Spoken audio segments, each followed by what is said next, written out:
पहाड़ी इलाकों में कई जगह पर जो हम बोलते हैं वही दोबारा एको के रूप में हमें सुनाई देता है। इस प्रकार हमारे बोले गए शब्द भी हमारे बल में निकलते हैं और गलत शब्द हमारी आत्मिक और शारीरिक फसल को तो नष्ट कर ही सकते हैं, बल्कि दूसरों को भी हानि पहुंचा सकते हैं। हमारे बोल किस प्रकार काम करते हैं, आज हम इस पर विचार करेंगे। पहले सुनते हैं परमेश्वर का वचन।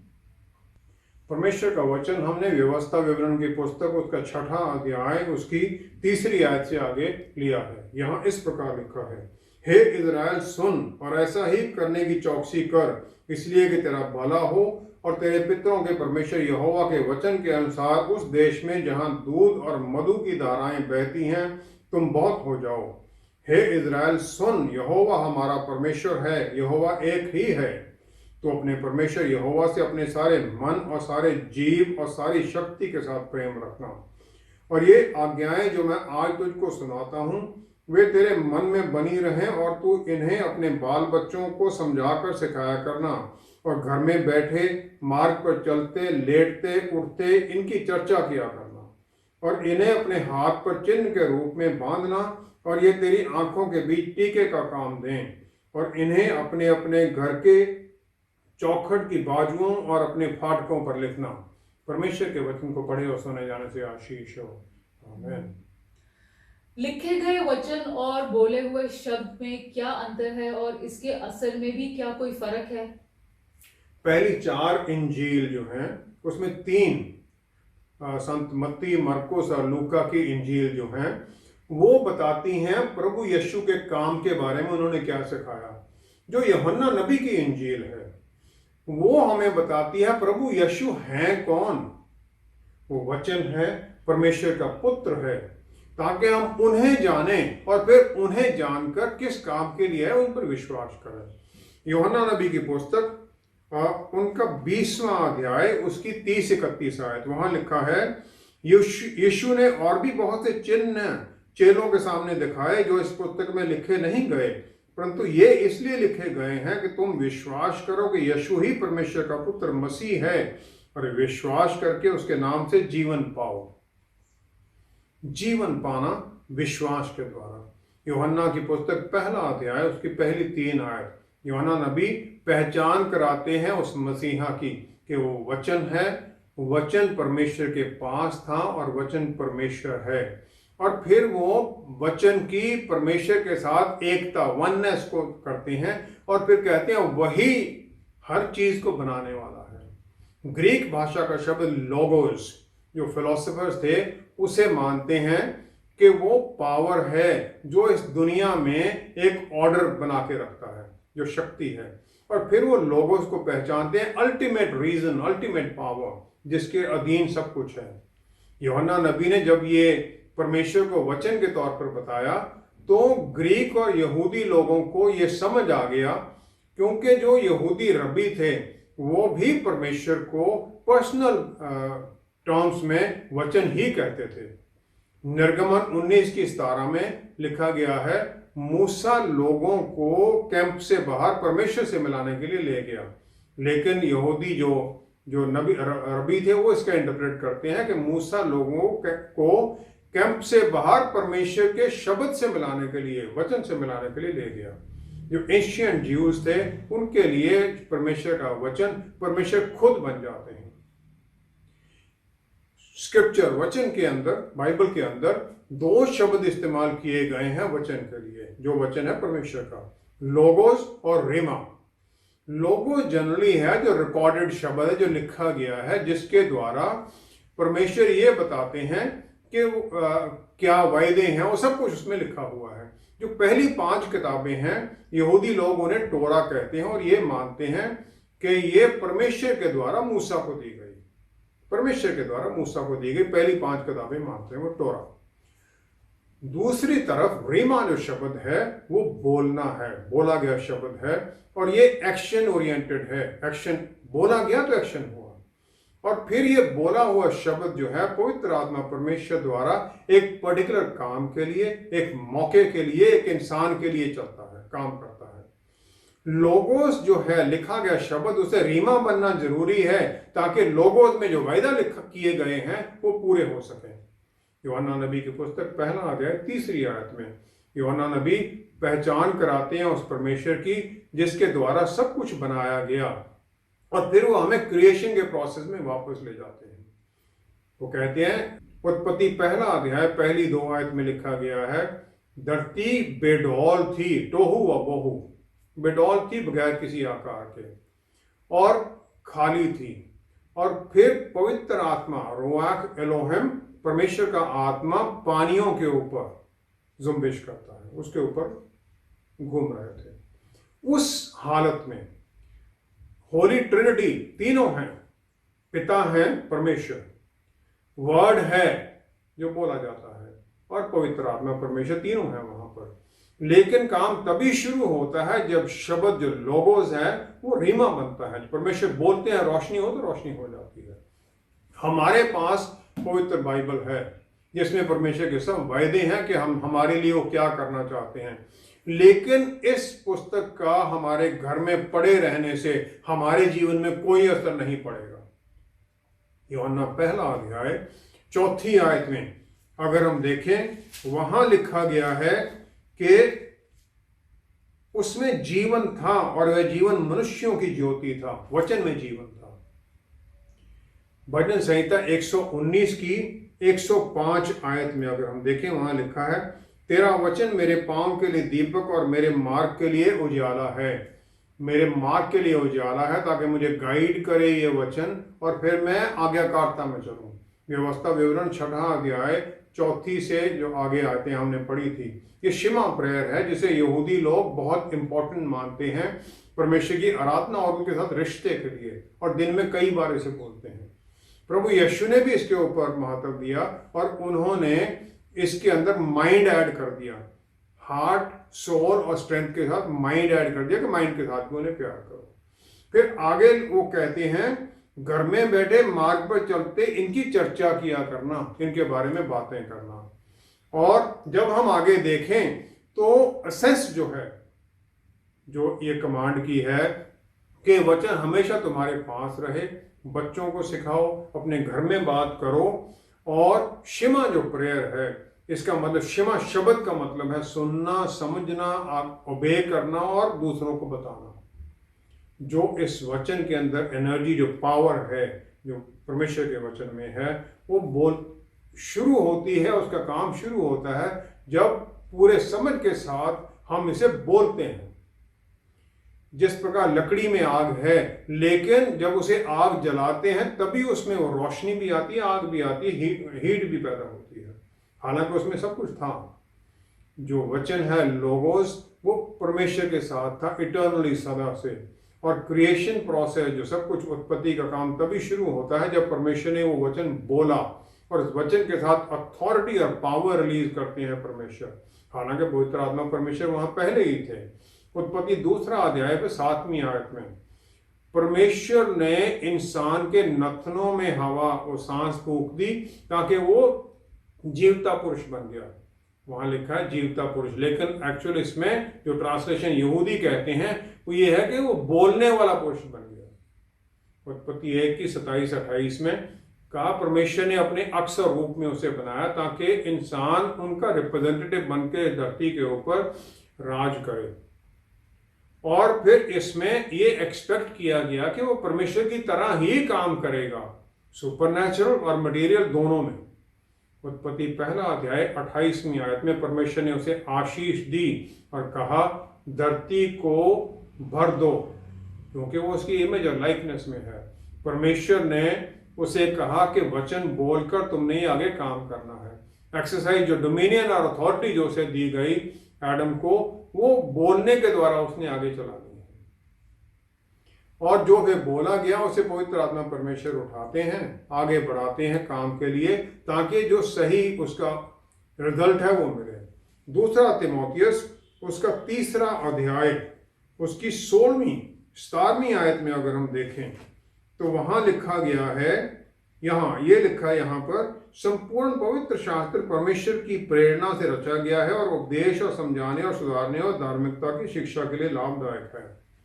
प्रेरणा लिखा है, लेकिन इंग्लिश में है इट इज गॉड ब्रीथ्ड। परमेश्वर ने सांस जैसे फूंक कर इंसान को बनाया, इस वचन में भी परमेश्वर ने अपना सांस फूंका हुआ, ये जिंदा वचन है।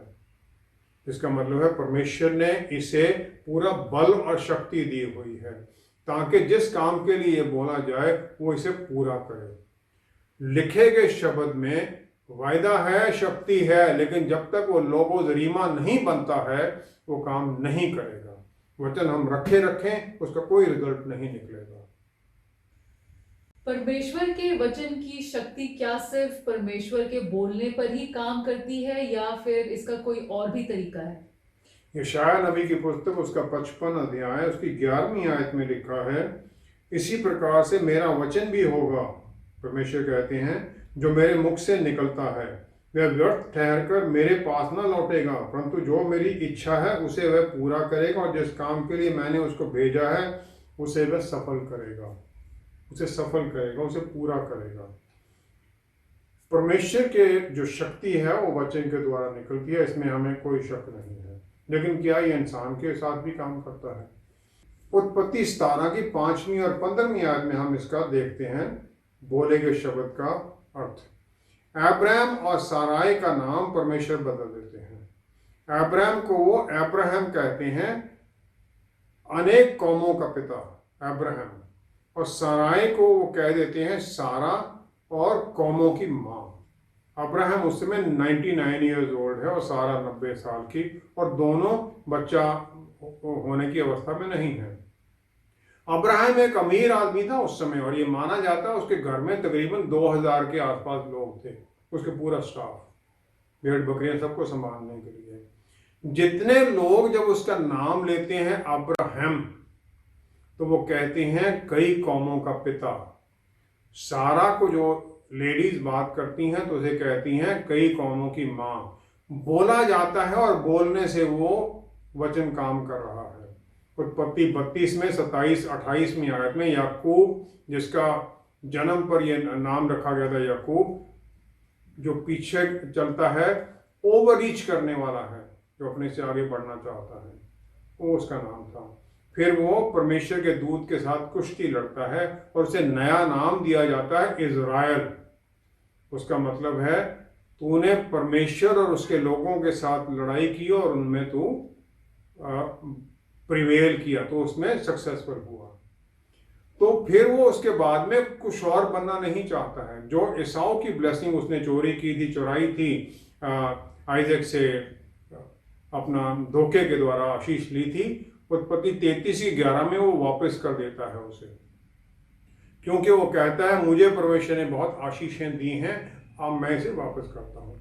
भजन संहिता 119 की 105 जो हमने पढ़ा भी था, तेरा वचन मेरे रास्ते के लिए रोशनी है, ताकि मैं पूरी तरह से देखूं और फिर मैं एक नए रिश्ते में चलूं परमेश्वर के साथ, लोगों से, इस वचन के द्वारा। और ये इस लिखी हुई परिस्थिति में जब हम इसे पढ़ते हैं तो हमें वो समझ आता है और हमारा एक रिश्ता बनने लग जाता है, और उस वचन के द्वारा फिर हमारी प्रार्थनाएं चेंज होने लग जाती हैं, परमेश्वर की इच्छा के अनुसार चलने होने लग जाती हैं, और फिर हम इन आशीषों को बोलने लग जाते हैं, डिक्लेयर करने लग जाते हैं। मार्कुस 11:23 में प्रभु यीशु इस वचन की बोले गए शब्द की महत्व बताते हैं। वो कहते हैं जो इस पर्वत को बोलेगा कि उठ और समुद्र में जा गिर, और अपने मन में शक नहीं करता है और विश्वास करता है, जो वो कहेगा वो हो जाएगा, उसके लिए कर दिया जाएगा। जो पर्वत को बोलेगा, पर्वत जो हमारी तकलीफों के पर्वत हैं वो हमारे रास्ते से फिर हट जाएंगे। मत्ती 21:22 में प्रभु यीशु कहते हैं जो तुम प्रार्थना में मांगोगे और तुम वो पाओगे अगर तुम विश्वास करते हो। रोमियो की पुस्तक 10वां अध्याय 7वीं आयत में लिखा है, विश्वास आता है सुनने से और सुनना मसीह के शब्द को, और कोई शब्द सुनने से नहीं, वचन को सुनने से विश्वास आता है। लूका 9:35 में ट्रांसफिगरेशन, जब प्रभु यीशु का रूपांतरण होता है तो पिता परमेश्वर एक कमांड देते हैं, वो कहते हैं ये मेरा प्यारा पुत्र है, इसको सुनो। सुनो विश्वास के लिए, तुम सुनोगे तभी तुम्हें विश्वास आएगा, उसके वचन को सुनोगे, आज्ञाकारिता में चलोगे, फिर तुम उस वचन को बोलोगे। जो शिमा प्रेयर हमने बात की थी, शिमा सिर्फ सुनने के लिए नहीं है, लेकिन उसमें विश्वास करना और उसे बोलना, ताकि परमेश्वर के वचन का बल बोलने से रिलीज हो। और जो स्वर्गदूत हैं फिर वो परमेश्वर के वचन के अनुसार ही चलते हैं। परमेश्वर का वचन हम बोलते हैं, वो आज्ञाकारिता से पहचानते हैं, उसके अनुसार वो काम करते हैं। परमेश्वर का वचन काम करता है जब हम उनकी अथॉरिटी में बोलते हैं। प्रभु यीशु के नाम में जब हम प्रार्थना करते हैं, वो वचन हम बोलते हैं, तो वो अथॉरिटी उनकी लग जाती है और लोगोस रीमा बन जाता है। मार्कुस 4 की 35 से 41वीं आयत तक प्रभु यीशु चेलों को कहते हैं, चलो दूसरी ओर चलें, और फिर वो किश्ती में चल जाते हैं, वहां गैडरीन्स के इलाके में जाना, गदारा के इलाके में। और बीच में बहुत तूफान आ जाता है और पानी किश्ती में भी भरने लग जाता है, लेकिन प्रभु यीशु पीछे एक सिरहाने के ऊपर सो रहे थे। चेले डर में उसे उठा देते हैं और फिर वो उठते हैं और आज्ञा देते हैं, शांत, थम जा, और तूफान थम जाता है और बिल्कुल शांति हो जाती है। 40वीं आयत में प्रभु यीशु चेलों को कहते हैं, तुम इतने डरते क्यों हो? क्या तुम्हारे अंदर कोई विश्वास नहीं है? इसका मतलब ये माना जाता है कि चेलों को विश्वास होना चाहिए, तो जब प्रभु यीशु ने कहा है दूसरी तरफ जाना, तो वो पहुंच ही जाएंगे। लेकिन मेरा मानना यह है कि प्रभु यीशु ये कहते हैं कि जो वचन जो मैंने आज्ञा दी है, तुम्हारे अंदर भी वो आज्ञा देने की शक्ति है।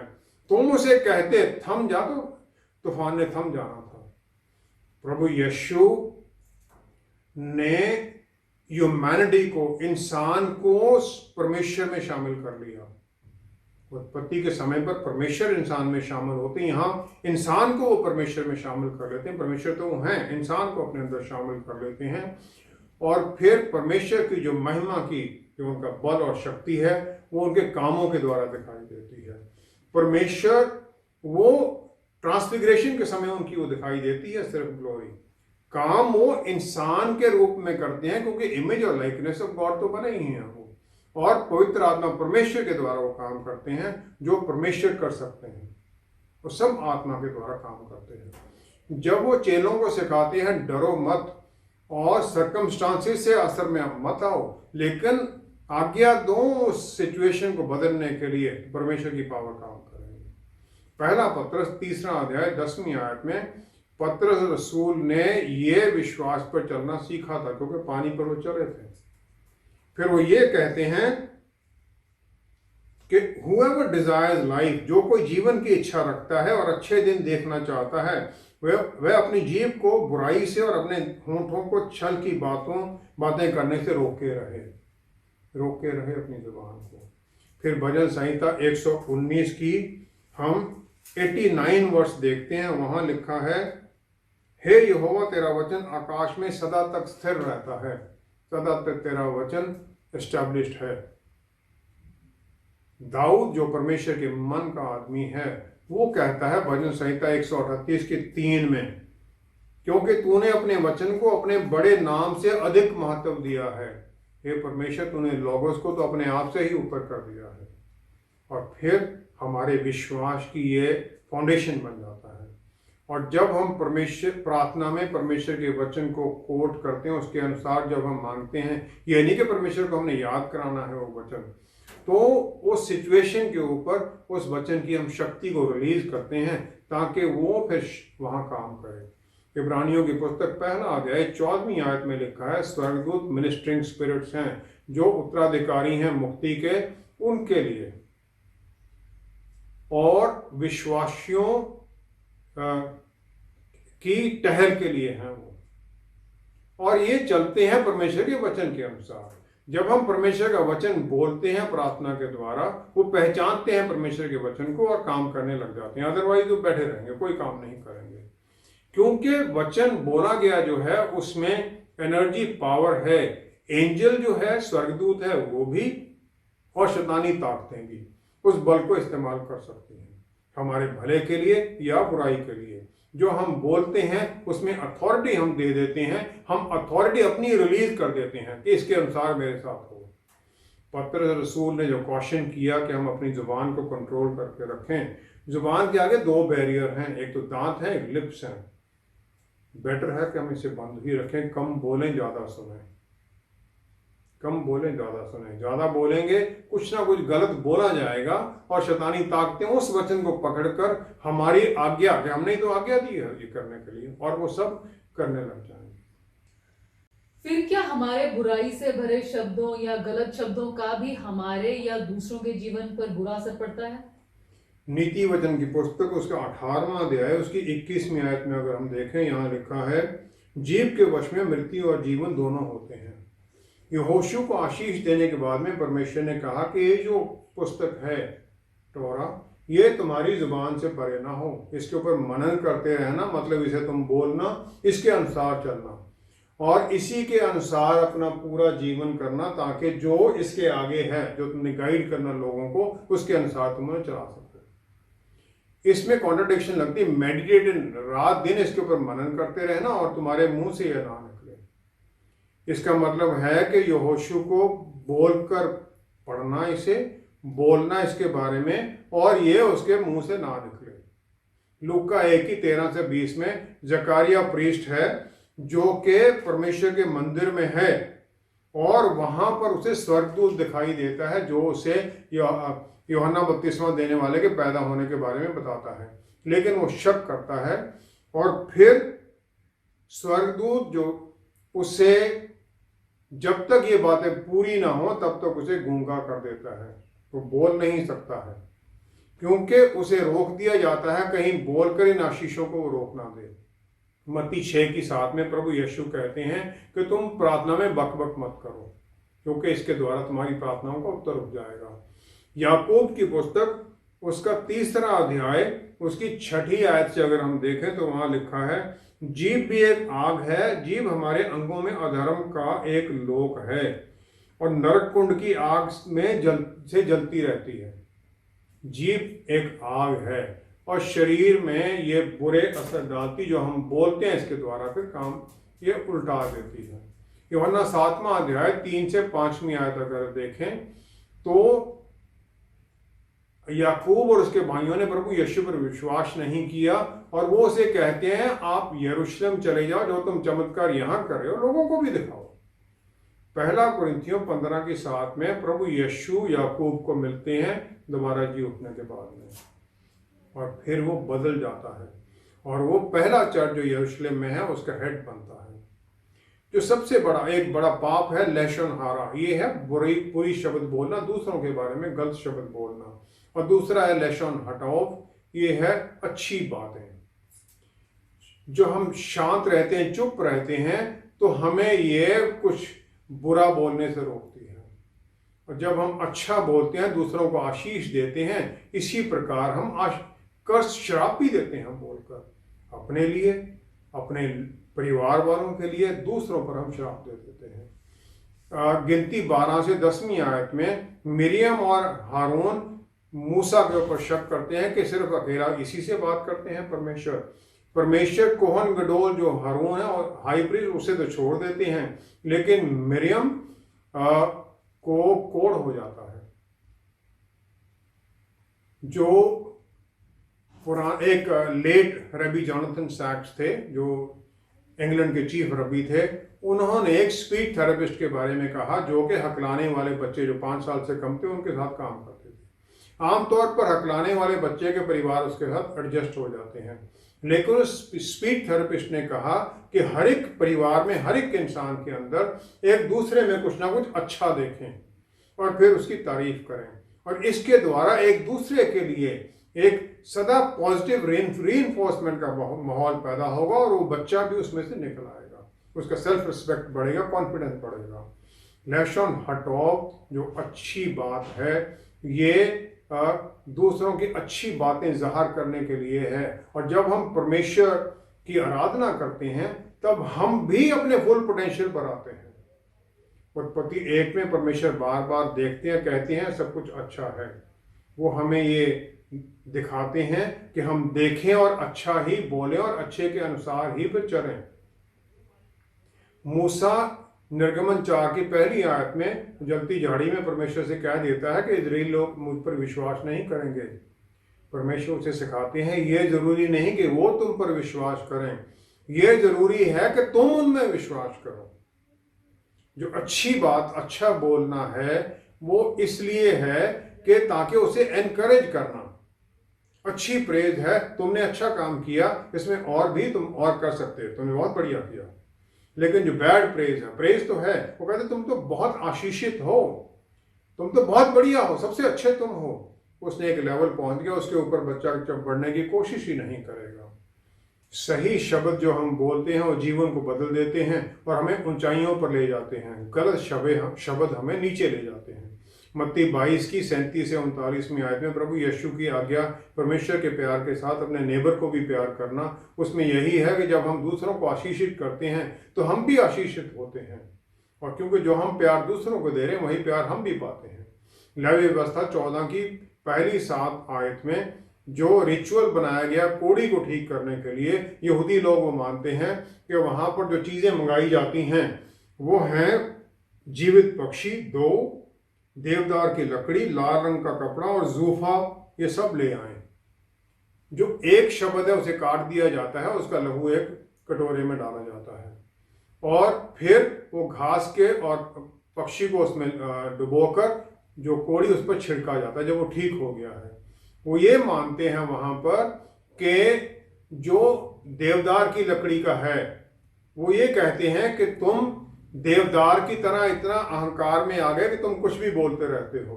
जो 2 पक्षी हैं वो कहते हैं तुम पक्षी की तरह, जैसे पक्षी बैठा हुआ डाली के ऊपर बोलता रहता है, तुम वैसे बोलते रहते हो। और जो हाइसोप जो जूफा का है वो घास है कि तुम वहां ऊपर ऊंचाई से इस जगह पर आओ। प्रभु यीशु ने भी वो सर्वेंट स्पिरिट के बारे में, पैर धोने के बारे में कहा, तब तुम आशीष पाओगे। आशीषित होने के लिए हमें नीचे आना जरूरी है, अपनी जुबान को कंट्रोल करना जरूरी है। जब तक हम उसे कंट्रोल नहीं करते तब तक हम हर तरह से फिर वो श्रापित ही होते रहेंगे, हमारे काम रुकते रहते हैं और जो हम वचन बोलते हैं उनका फिर गलत असर होने लग जाता है। आइए हम प्रार्थना करें। पिता परमेश्वर, हम आपका धन्यवाद करते हैं और आशीष के लिए। पवित्र आत्मा परमेश्वर द्वारा हमें ये प्रभु सहायता कीजिए हमारी कि हम अपनी जुबान पर कंट्रोल कर सकें और प्रभु वही बोलें जो उचित है, जो दूसरों के लिए आशीष देने वाला है। वही बोलें जो आपकी महिमा के लिए है, वही बोलें जो सच है। कोई भी प्रभु गलत बात हमारी जुबान से ना निकले। पिता परमेश्वर, सब कुछ आपके प्यारे बेटे प्रभु यीशु के पवित्र नाम में मांगते हैं। आमेन, आमेन, आमेन। प्रभु यीशु की मिनिस्ट्री के दौरान बार बार फरीसी, सदूसी और यहूदी याजक समूह की तरफ से तरह तरह के आरोप लगाए गए, लेकिन उन्होंने किसी को भी बुरा शब्द नहीं कहा। यहाँ तक कि सलीब पर पहले शब्द ही पिता परमेश्वर से उनके लिए माफी की प्रार्थना थी। हम विश्वासी भी अपने मुक्तिदाता की तरह दूसरों के लिए आशीष के वचन ही बोलें। हमारे साथ दोबारा जुड़ने के लिए आपका बहुत बहुत धन्यवाद। अगले हफ्ते आपसे फिर मुलाकात होगी। Stay blessed. शालोम।